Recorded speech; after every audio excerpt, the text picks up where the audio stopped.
Puji Tuhan, suatu hari saya ketika ada dalam mobil sedang menyetir, saya ini teringat dengan ada seorang hamba Tuhan di wilayah kami di Kalimantan Barat.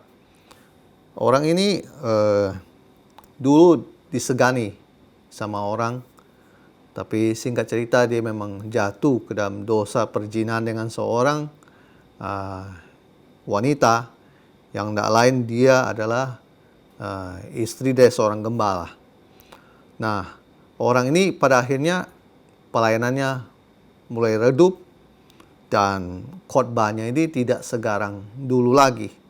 Dan sudah pasti yang namanya apinya tidak menyala-nyala karena standar kekudusan orang ini sudah cacat. Nah, Bapak Ibu terkasih, saya waktu merenungkan hal-hal ini, saya berpikir apa yang dia dibuat oleh iblis pada semua prajurit Tuhan, khususnya orang-orang di garis depan, dari zaman dahulu kala sampai sekarang, itu nggak pernah berubah. Bapak Ibu terkasih, ingatkah Anda akan seorang yang bernama Simson di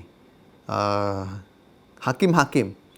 Bapak Ibu terkasih, dilihat bahwa orang ini, ya kita bisa berkata ini orang hamba Tuhan. Nah, dia ini hidupnya tuh sembarangan.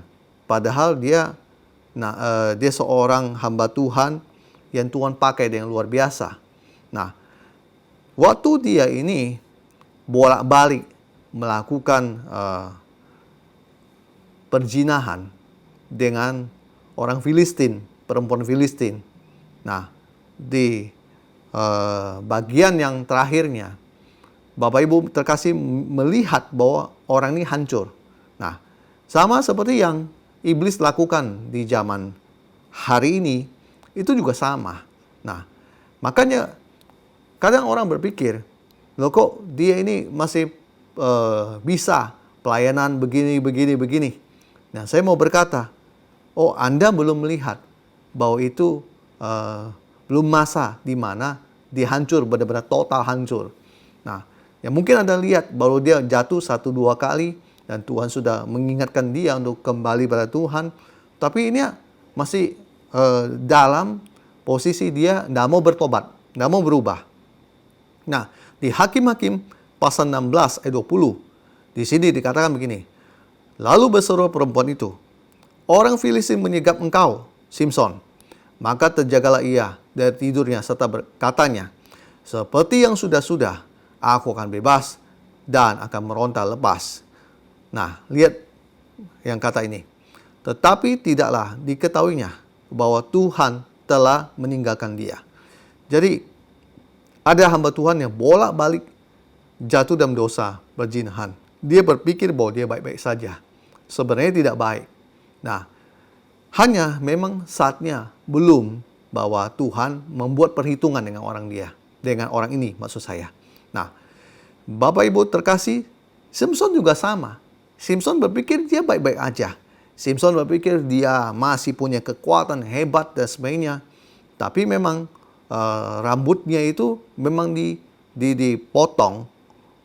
Dan akhirnya dia tidak baik-baik saja.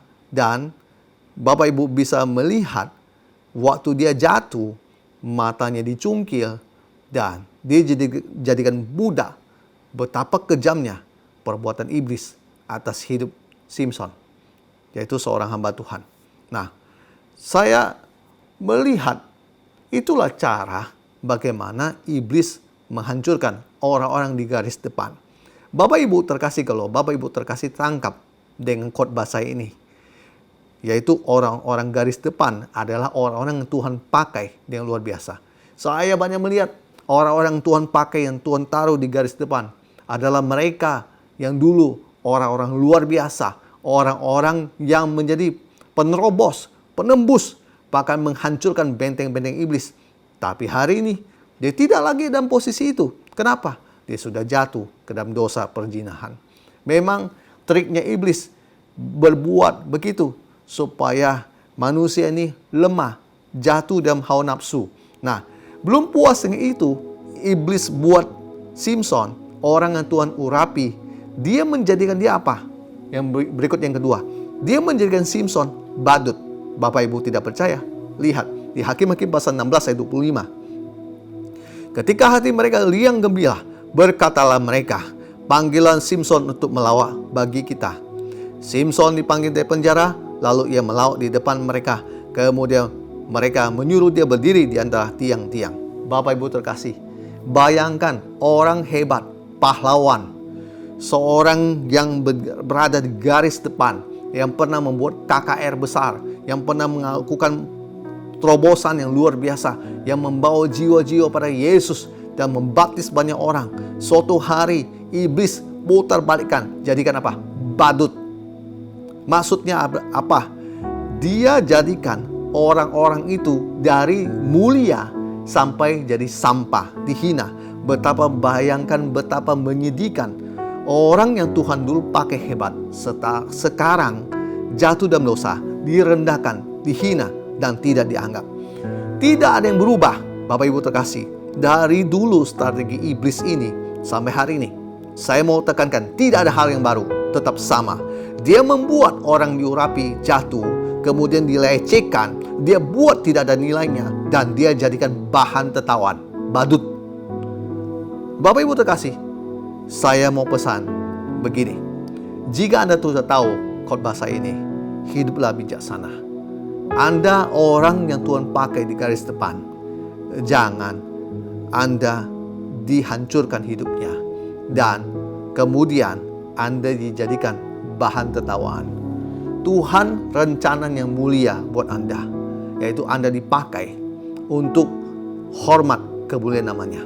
Bukan Anda akhirnya jatuh menjadi bahan tertawaan dan dilecehkan dan direndahkan. Apa yang iblis mau atas hidup kita, orang-orang pilihan Tuhan, adalah Anda dihancurkan. Tetapi Tuhan mau Dia memakai Anda sampai Anda suatu hari dipanggil kembali kepada Tuhan. Hidup bijaksana, tetap berjaga-jaga. Tuhan kiranya memberikan kita kekuatan untuk kita bisa melewati hari-hari ini dengan bimbingan Roh Kudus daripadanya. Tuhan Yesus memberkati kita semua. Haleluya. Amin.